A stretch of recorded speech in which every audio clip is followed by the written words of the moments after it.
Ah, Instagram, ces vies merveilleuses inventées, ces corps photoshopés, ces photos retouchées. Oui, mais Instagram, c'est aussi des sacrées pépites de messages privés. On va en parler. Bonjour à toutes et à tous mes enfants et bienvenue dans cette nouvelle vidéo dans laquelle nous allons parler, une fois de plus, tu l'auras compris, de ces merveilleux messages privés que nous pouvons recevoir sur Insta. J'avais fait un premier épisode qui vous avait beaucoup plu et je m'étais rendu compte qu'il y avait encore matière à découvrir de belles natures et de belles spontanéités finalement. Aussi, pour réaliser cette vidéo, comme d'habitude, je vous ai demandé à toutes et à tous sur Instagram via message privé de venir me raconter quelles sont ces pépites de messages privés que tu as pu recevoir. Donc c'est parti!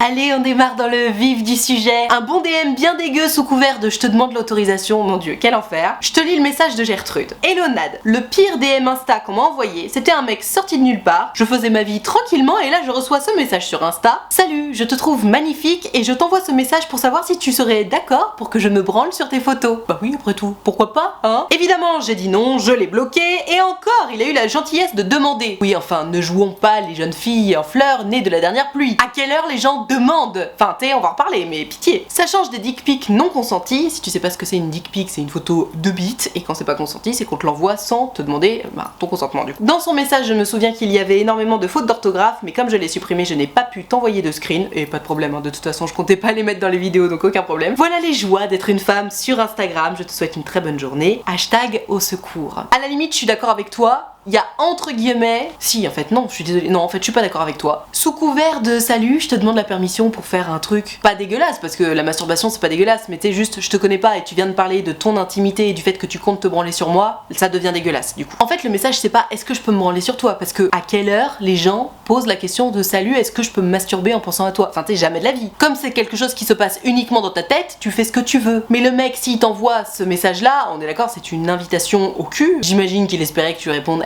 salut, mais moi aussi je vais me toucher sur toi, ou un truc comme ça. Et à la limite, ça t'aurait tenté, pourquoi pas, hein, pas de problème. Mais c'est vrai que c'est un peu agressif, non? Encore une fois, si t'as envie de te toucher, pas de problème. Il y a plein de sites internet qui sont faits pour ça, que ce soit des sites porno ou que ce soit des sites d'histoire érotique. Il y a même des sites d'histoire érotique en audio maintenant, il y a tout. Est-ce que t'as vraiment besoin d'aller choisir les photos d'une meuf sur Insta, honnêtement? Et d'ailleurs, quand bien même tu chercherais un plan cul, parce que on se doute bien que tu ne cherches pas la femme de ta vie en lui envoyant comme premier message salut, est-ce que je peux me branler sur tes photos? Donc si tu cherches un plan cul ou même un coup d'un soir, est-ce que Instagram est réellement le meilleur endroit pour ça? Je te le demande. Est-ce qu'il n'y a pas d'autres endroits un peu plus appropriés pour ce genre de choses? Alors je ne sais pas, je t'avoue que pour ma part, je ne fréquente pas ce genre d'endroit ou de site ou que sais-je, mais disons-le, c'est un peu agressif comme message. Salut, est-ce que je peux me branler sur tes photos? Parce que arrête, c'est pas vrai, t'es pas en train de me poser la question. Si tu m'as posé la question, c'est que sans doute c'est déjà fait et que tu espérais un dialogue là-dessus. Et en fait, Instagram n'est pas le bon endroit pour démarrer une conversation de cul. Alors tu peux évidemment avoir de la chance et tomber sur quelqu'un qui a envie, mais d'une manière générale, ça tombe quand même sacrément comme un cheveu sur la soupe et on n'aime pas trop, donc non, voilà. Il y a un Alphonse qui m'a DM sur Insta, rien de spécial, et dès le premier message, il me demande si j'aimerais faire des nudes avec lui. Je l'ai signalé et bloqué, hashtag au secours. Alors oui, j'aimerais qu'on en parle justement des nudes. J'en ai déjà parlé dans quelques vidéos, mais des petits rappels de temps en temps, c'est important. D'ailleurs, j'en profite pour te rappeler que dans mon livre Parlons Cash, il y a tout un long paragraphe sur les nudes, si jamais ça t'intéresse. Et j'y raconte d'ailleurs, entre autres, que, attention hein, les nudes, on n'envoie pas des nudes à n'importe qui. D'ailleurs, idéalement, ce serait cool d'en envoyer aucun. Non pas parce que, en faisant des nudes, tu passes pour un rigolo ou pour une salope, absolument pas. C'est surtout parce que si jamais tu fais un nude et que de quelque façon que ce soit, on puisse reconnaître que c'est toi, tu offres à la personne à qui tu envoies cette photo une façon de te faire du chantage. Et tu sais, c'est toujours pareil, on sait jamais en réalité avec qui on est en train de discuter. Même si c'est quelqu'un que tu connais, et bon là en l'occurrence il s'agit d'un mec qui connaissait même pas, combien d'histoires d'ex qui deviennent méchants ou qui revirent complètement leur veste on a retrouvé? Combien de porn revenge on a vu, de sextapes qui se sont retrouvés sur internet? Honnêtement, on en a des exemples de personnes qui ont fait confiance à leur conjoint ou même juste à leur plan cul de l'époque et qui se sont retrouvés sur internet alors que évidemment ils voulaient absolument pas ça. Alors attention, le porn revenge c'est puni par la loi, malheureusement la loi ne fait pas vraiment son travail à ce sujet là, donc beaucoup de personnes qui font ça restent impunies. Mais voilà, attention, si t'envoies un nude et qu'on reconnaît ne serait-ce qu'un grain de beauté, une mèche de cheveux, un papier peint, un bijou, que sais-je, la personne a un moyen de pression sur toi. Et t'imagines si c'est un ou une inconnue à qui t'envoie ça? Oui, toi sur le moment tu te dis de toute façon il ou elle me connaît pas, t'inquiète, on s'en fout. Mais non, on s'en fout pas en fait, parce qu'il y en a des histoires de gens qui ont fait du chantage et qui du coup en continuant à faire du chantage récupéraient toujours plus de photos, toujours plus de vidéos et donc avaient toujours plus de matière pour faire du chantage. Et ces gens là c'est des tarés, ils envoient les photos et les vidéos à tous tes contacts, pas de problème. Donc attention sur les nudes. Et tu as bien eu raison, mon Alphonse, de tout de suite bloquer cette personne, parce qu'en fait, si tu veux des nudes, encore une fois, des gens nus, tu peux en voir plein sur les sites porno. Idéalement, on essaie de choisir des sites porno éthiques. Mais voilà, des gens nus, tu peux en trouver plein sur internet. T'as pas besoin d'avoir en plus mon corps nu, et encore moins si je ne te connais pas. Mais comme je te le disais tout à l'heure, même si je te connais, mon corps nu, tu peux le voir si on s'envoie en l'air, mais t'as pas besoin de photos ou de vidéos de mon corps nu. Ça m'appartient. Après, encore une fois, bien entendu, tu fais ce que tu veux si tu te sens en confiance, vas-y. Mais comme je le disais dans une de mes vidéos qui parle exclusivement des nudes et qui n'est pas disponible en podcast, même si c'est encore ton amoureux ou ton amoureuse, il y a des gens qui regrettent de savoir que leur petit copain ou petite copine actuelle est en leur possession des photos nues d'eux ou d'elle. Donc attention, attention, une fois que le nude il est envoyé, il faut toujours partir du principe que si ça se trouve dans une heure, il est rendu public. Pose-toi toujours la question, est-ce que j'assumerais si c'était rendu public ou pas? Si la réponse est oui, après tout, balance. Si la réponse est non, n'envoie jamais. Oh, dans un tout autre style, mais pas moins flippant, c'est Gertrude qui a reçu un message pour lui faire croire qu'elle avait gagné une participation à l'Eurovision, je sais pas quoi, je te lis l'histoire. Hello Nad, mon pire message privé d'Insta, c'était quelqu'un qui se faisait passer pour Valentina et qui voulait s'abonner à mon compte. Alors comme toi, je ne savais pas qui était Valentina, je suis allée regarder. Je te lis ce que me dit Google. C'est une chanteuse française née en 2009 à Rennes et elle a participé au télécrochet The Voice Kids sur TF1. Et elle est membre des Kids United nouvelle génération. Voilà, comme ça, on sait tout sur Valentina. Donc cette personne se faisait passer pour Valentina, voulait s'abonner à mon compte. Je me suis dit, on va voir ce qui se passe, j'accepte. Une fois accepté, le compte m'a écrit un message privé disant quelque chose du style « Bravo, tu as gagné à l'occasion du tirage au sort de l'Eurovision Junior. Tu peux recevoir un cadeau, mais pour ça, il me faut ton nom et ton adresse. Ben voyons. » À ce moment-là, je l'ai bloqué. Tu as bien fait. Je sais que certaines personnes reçoivent des trucs encore pires que ça, comme toi dans une de tes précédentes vidéos là-dessus. Oui, parce que comme je te disais, c'est l'épisode numéro 2 de vos pires DM Insta. Et je ne le souhaite à personne. Tout mon soutien pour celles et ceux qui en reçoivent, hashtag au secours. Alors, honnêtement, pour ce genre de message, tout mon soutien, j'ai envie de te dire, chill. Toi, tu es une jeune femme intelligente et surtout éduquée qui a été prévenue sur le sujet et donc tu n'es pas tombée dans le panneau, heureusement. Moi, j'ai envie de dire force et soutien à tous celles et ceux qui tombent dans le panneau. Et attention, c'est pas parce que tu tombes dans le panneau que t'es pas intelligent ou intelligente. Si tu tombes dans le panneau, c'est que t'as pas été éduqué à ce sujet-là. Et c'est un peu pour ça que je fais ce genre de vidéo. Malgré le fait que mon public soit vieillissant, il y a toujours des jeunes qui regardent mes vidéos. Et sache que mon petit ou ma petite, mon enfant, n'est-ce pas? Si jamais tu reçois sorti de nulle part, par texto, par message ou que sais-je, un truc du style ah ah ah bravo, tu as gagné je ne sais quoi, envoie-moi ton numéro, ton adresse ou encore mieux tes coordonnées bancaires, surtout. Jamais on ne répond. J'ai un copain créateur de contenu qui s'appelle Babor l'éléphant, je sais pas si vous le connaissez, et lui il s'est fait une sorte de spécialité de répondre à ce genre de choses pour justement voir jusqu'où ça va. Tu vois ce genre de mail à la con du style oui mon ami, je ne sais pas si tu te souviens de moi, mais je suis bloqué dans un pays, j'ai besoin que tu m'envoies de l'argent, etc. Et donc lui il fait vraiment des enquêtes et il le met sur sa chaîne YouTube, c'est hyper intéressant, je t'invite à regarder sa chaîne du coup. Et voilà, si tu veux savoir jusqu'où ça va regarder ce qui se passe sur sa chaîne YouTube, tu sauras. C'est d'ailleurs très divertissant, mais au-delà de ça, toi, tu ne réponds pas. Tu n'envoies évidemment ni ton nom, ni ton prénom, ni ton adresse, ni ton code postal, ni rien du tout, parce que les gens qui veulent ton adresse, c'est potentiellement des gens qui veulent te retrouver, donc on sait pas, peut-être te kidnapper, et là je me dis putain je suis vraiment une daronne, mais surtout des gens qui vont vouloir tes coordonnées bancaires, ou pire, celles de tes parents, ce sont évidemment des gens qui souhaitent te voler de l'argent, et on n'a pas envie de se faire voler de l'argent, on n'a pas non plus envie de se faire kidnapper, ou de se faire, je sais pas, agresser, ou que sais-je, donc on ne donne pas son adresse, on ne donne pas son numéro de téléphone, et on ne donne pas non plus ses coordonnées bancaires. Attention. Oh là là, mais il y a des gens, ils sont pas bien, hein. C'est Gertrude qui me dit « Hello Nad, j'avais croisé un gars à la gare, on a discuté 5 minutes avant que je prenne mon train. On a échangé nos Insta à ce moment-là et là pendant 1 mois, il m'a plus jamais lâché sur Insta. Il m'a proposé un plan cul de manière assez directe, CF les photos. Et alors attends, je te lis la conversation qu'elle m'a envoyée puisque c'est des screens qu'elle m'a mis. Le mec il lui dit « T'es en bail toi depuis combien de temps ?» Donc déjà, gros, parle bien s'il te plaît. Elle lui répond « Depuis 1 mois mais je ne suis pas en couple, c'est juste compliqué, MDR. » Lui il dit « Ah ok, bah ça va, je peux te graille alors ?» Mais what the fuck?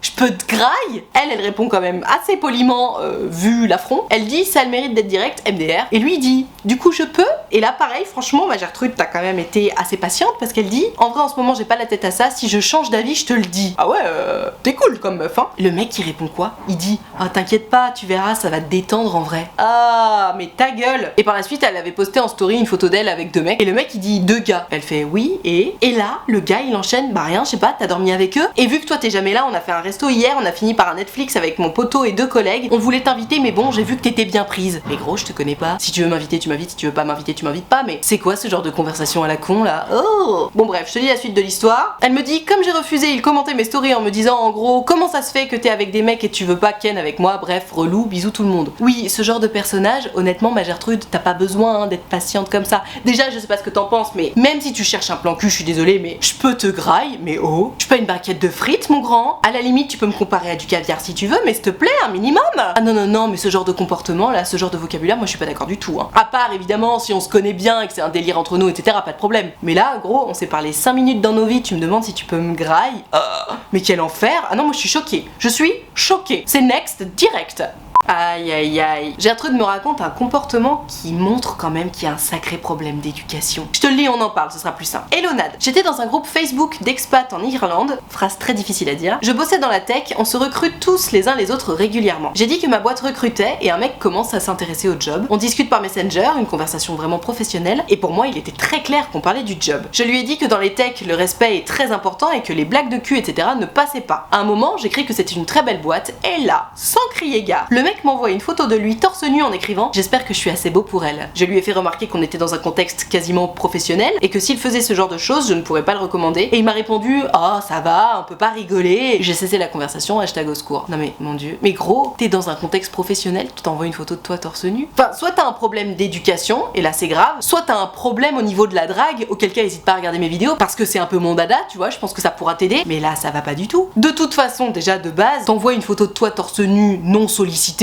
Bon, c'est pas une agression sexuelle, tu vois, mais honnêtement, on te sent pas obligé, hein. D'ailleurs, je me souviens très bien d'en avoir parlé dans une de mes vidéos, je crois sur les applications de rencontres, où je racontais que, pour ma part, quand j'étais sur les applications de rencontres avant de trouver l'amour, à chaque fois qu'il y avait un mec qui avait en photo une photo de lui torse nu, à chaque fois je nextais parce que je me disais, mais gros, j'ai pas envie de voir ça en fait. Et je me souviens que beaucoup de gens avaient répondu qu'ils étaient carrément d'accord avec moi, de Nana d'ailleurs notamment, et que bah dès qu'il y avait un mec torse nu, hop, elle nextait. Je pense qu'il y a aussi beaucoup de nanas qui aiment, y a pas de problème, c'était juste pour moi. Bref, ok, on parle pas d'une dick pic, mais on parle quand même d'une photo dénudée. T'es torse nu, t'es dénudé. Je rappelle que la loi interdit de se promener torse nu, qu'on soit un homme ou une femme. Hein. Combien d'hommes je vois dans la rue se promener torse nu après avoir fait leur jogging? Alors gros, je me doute bien que t'as bossé sévère tes abdos à la salle, tu vois. Mais en fait, c'est pas pour autant que j'ai envie de les voir. C'est pas parce que ton corps se rapproche de la shape Photoshop que j'ai envie de le voir en fait. Non, ça ne me fait pas plaisir de me rincer l'œil, je suis pas en train de me rincer l'œil. Si j'ai envie de me rincer l'œil, je vais aller à la salle de sport, ou je vais regarder la télé tout simplement, puisque de toute façon il y a que des gens qui ont des shapes Photoshop, ou je vais aller sur Insta peut-être. Mais juste, j'ai pas envie de voir ton corps dénudé face à moi. Et c'est pareil en photo en fait. Donc honnêtement, je comprends ta déception ma Gertrude. Je pense que j'aurais réagi comme toi. Oh, peut-être que je lui aurais envoyé une vanne quand même en lui disant ah ouais, toi tu doutes de rien ou quelque chose du style. Mais ouais, les gars ou les meufs, hein, n'hésitons pas à ne pas envoyer de photos non sollicitées. Mais tu sais que ce soit une photo de toi juste normale ou une photo un peu plus dénudée, voire carrément dénudée, on n'a pas besoin de photos si on ne les demande pas. Et encore moins dans un contexte professionnel. Enfin tu sais, il y a un moment faut apprendre à se tenir un minimum quoi. Donc ouais, moi je suis un peu choquée quand même parce que tu me racontes. Pas non plus la fin du monde, mais honnêtement gros, si tu t'imagines qu'envoyer une photo de toi torse nu ça va aider les choses, mais tu te fourres le doigt dans l'œil quoi. Et quand je dis que ça me choque, c'est dans ce sens-là. Je suis assez surprise, voire même choquée de constater que certaines personnes, et notamment certains hommes, ne comprennent pas ça. Donc remettons l'église au milieu du village. Non, je n'ai pas envie de voir ton corps, encore moins dénudé, si je ne te l'ai pas demandé. Merci, bonsoir. Je te parlais d'un problème d'éducation. Alors on n'est pas sur un DM Insta, on est sur un message privé sur une application de rencontre, mais enfin, c'est tout comme, je te lis le message. Hello Nad, j'avais reçu sur un site de rencontre une crush note. C'est comme un DM, c'était de la part d'un mec et je cite, il m'avait dit « Faire de toi ma grosse chienne ».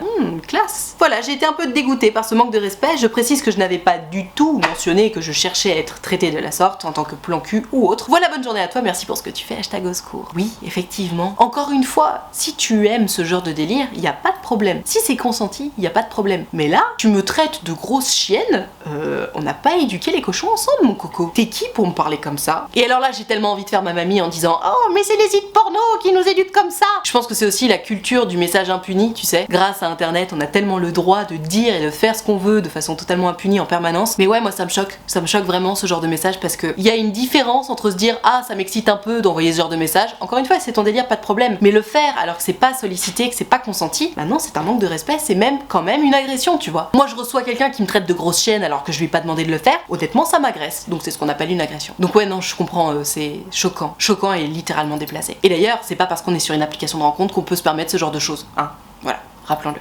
Waouh, là on est carrément sur du harcèlement de la part de quelqu'un qu'elle connaissait sans doute mais qu'elle n'a jamais pu identifier. Et honnêtement, moi je trouve ça vraiment très grave. Je te lis l'histoire et puis on va en parler. Hello Nad, mon pire DM Insta, c'est pas un gars qui a voulu me draguer, mais un gros malade qui m'a envoyé des messages super chelous. J'avais 16 ans, j'en ai 19 aujourd'hui, et j'avais posté une story de moi, une photo dans le miroir, rien de plus banal. Et là, un compte d'un mec que je ne connaissais pas, qui paraissait fake, m'envoie « Ouh, t'as l'air de bien aimer te masturber avec tes petits doigts, toi. » Ah, mon dieu. Là j'ai complètement paniqué, j'ai raconté à un copain qui m'a dit de ne pas répondre. Effectivement, dans ce genre de cas, on ne répond pas, on bloque et on passe à la suite, hein. Vaut mieux. Parce que là, du coup, Gertrude, elle a voulu creuser, et ben ça lui a pas fait du bien. J'ai quand même répondu pour avoir une explication, et là, il m'a envoyé plein de stories à la une de moi en me disant des trucs sexuels hyper bizarres. Là, le mec me dit qu'il va venir chez moi et il me dit mon adresse. Waouh, ultra flippant. J'ai eu tellement peur que je l'ai bloqué. Le lendemain, je prends le compte d'une de mes potes pour inspecter son compte une fois mes émotions retombées. J'ai vu que ce compte était suivi par plein de potes à moi. Voilà, donc c'est forcément quelqu'un qu'en plus elle connaissait quoi. J'ai pensé par la suite que c'était un ancien compte à quelqu'un que je connaissais qui avait transformé ce compte en compte fake pour harceler les meufs. Pour finir l'histoire rapidement, je lui ai envoyé un message avec le compte de ma pote pour trouver qui c'était, et en lui parlant de moi, il a dit qu'il m'avait envoyé un message parce qu'il avait été missionné par des gens d'une autre ville pour me, je cite, régler mon compte. Ah ouais, c'est chaud quand même, t'as pas que des potes hein. J'ai arrêté là, bloqué et plus jamais eu de nouvelles. Ça m'a beaucoup perturbé ensuite. Ah tu m'étonnes, c'est littéralement du harcèlement. Tu as été victime de harcèlement, c'est normal que tu aies été dans tous tes états. Je n'ai jamais su qui c'était, même si en vue de toutes les personnes qui le suivaient, c'était à coup sûr quelqu'un de mon lycée ou de mon collège ou d'un autre lycée de ma ville. Voilà, c'était un peu long mais pour le coup, un vrai DM Insta horrible, hashtag au secours. Non mais effectivement, c'est absolument horrible parce que vraiment, c'est une espèce d'acharnement, de vengeance sous couvert de harcèlement sexuel et harcèlement tout court. C'est ultra grave, moi je comprends vraiment que ça t'ait mis dans tous tes états. En plus, c'est hyper flippant. Quelqu'un qui t'envoie un message sexuel comme ça, moi déjà je le prends déjà comme une agression entre guillemets sexuelle, mais en plus il te balance ton adresse, attends mais il y a de quoi ne plus dormir. Et alors tu me racontes ça, tu me dis oui j'en ai parlé à des copains, à des copines, pardon mais dans ce genre de moment il faut en parler à des adultes responsables hein. Tu me dis que t'avais 16 ans, je me doute bien que t'as pas envie de parler de ce genre de choses à tes parents, surtout si t'es pas proche de tes parents, mais alors si t'en parles pas à tes parents, parle-en à n'importe quel autre adulte, mais il faut surtout pas rester seul avec ce genre d'histoire parce que là t'as eu entre guillemets de la chance, c'était juste un règlement de compte, quelqu'un qui a voulu te faire peur et c'est gagné, mais imagine ça aurait été un ou une vraie tarée qui t'aurait retrouvé et qui aurait pu te faire du mal, enfin la personne t'a cité ton adresse tu vois, c'est ultra flippant. Tu peux carrément aller porter plainte hein, pour ce genre de choses parce que c'est quand même des menaces, des vraies menaces. Donc attention à ce genre de comportement, c'est pas anodin. Je veux pas faire ma daronne en mode ouh il y a des gens qui meurent hein, mais il y a des gens qui meurent en fait, il y a des gens qui se font retrouver coupés en morceaux dans des valises, notamment à Paris ces derniers mois. Donc attention. Et surtout, si jamais tu es témoin, voire pire, complice de ce genre de comportement, sache que si tu ne dis rien, de toute façon tu es complice. Et il faut dire quelque chose. Il faut soutenir les victimes déjà et surtout montrer aux agresseurs parce que si tu harcèles quelqu'un, tu es un agresseur, qu'on n'est pas d'accord, que ce comportement n'est pas ok en fait. Ce n'est pas normal d'harceler quelqu'un et c'est trop important d'en parler parce que de toute évidence il y a encore des règlements de compte soi-disant de ce style. Je suis désolée mais si t'as quelque chose à régler avec quelqu'un, tu vas le voir en face à face, tu lui dis écoute, j'ai pas aimé ça, viens on en parle. Tu le harcèles pas sur les réseaux sociaux en lui faisant peur. Ce n'est absolument pas une façon de régler des conflits, c'est pas sain et encore une fois de toute façon c'est puni par la loi donc on ne le fait pas. Voilà, soutien à toi ma Gertrude, je me doute bien que ça a dû te retourner et peut-être même maintenant quand tu y penses ça te retourne un peu. Sache que tu as été victime du coup de harcèlement et que ce n'est absolument pas normal. Sur cette bonne parole, je vais m'arrêter là pour vos pires DM Insta et ou d'autres réseaux sociaux du coup. Merci d'avoir répondu à l'appel. Si tu as aimé cette vidéo ou ce podcast, n'hésite pas à le noter ou à mettre un pouce bleu, ça me fera drôlement plaisir. Tu peux t'abonner à cette chaîne YouTube ou de podcast. Et si jamais tu souhaites discuter en direct et en privé de ton histoire d'amour, d'amitié, de confiance en toi, de ce que tu veux, donc que ça ne passe pas en vidéo ni en podcast, tu le sais, c'est possible. Il te suffit de prendre rendez-vous avec moi sur mon site utilefutile.fr, le lien est dans la barre de description. Tu peux choisir de prendre un rendez-vous de 20 minutes ou de 45 minutes et tu peux choisir de me raconter tout ça à l'écrit, au téléphone ou en visio selon ce qui te met le plus à l'aise. Dans tous les cas, si tu as envie de prendre rendez-vous avec moi mais que t'oses pas ou que t'as peur ou quoi que ce soit, surtout n'aie pas peur. C'est toujours un grand plaisir pour moi de vous avoir en rendez-vous donc tu n'hésites pas. utilefutile.fr, le lien est dans la barre de description. Tout ceci étant dit, merci infiniment d'avoir suivi cette vidéo en entier ou ce podcast en entier et moi en attendant la prochaine vidéo ou le prochain podcast, je te fais de très gros bisous. Ciao.